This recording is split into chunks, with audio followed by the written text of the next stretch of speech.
the days of the Joe Namath ads where your clients are getting these really misleading advertisements saying they can get all this money back on their Part B and all this dental and all this dollars back. And then your clients are calling you going, well, how come I can't get that? Or why didn't you put me on that? Or you find out that your client, your long-term client left you because they've heard these ads so long, they just feel stupid if they're not calling in to get the new benefits, you know? So there's been a lot of animosity there. And I think one of the things that I want to talk about is there's a lot of agents that are kind of dancing on the graves of the call center, so to say. And I don't necessarily think that's the right attitude and the right approach.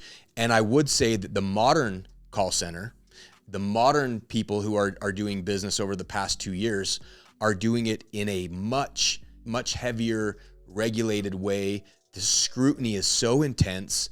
The calls are all recorded.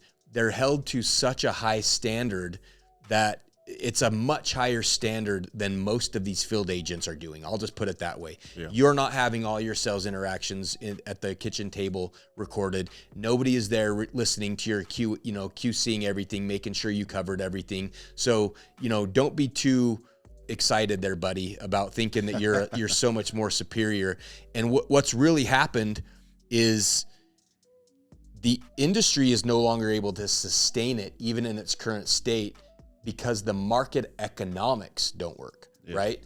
And then as the second piece where the real heavy compliance and aggressively pursuing these call centers has come into play, it's basically making it not sustainable for anybody.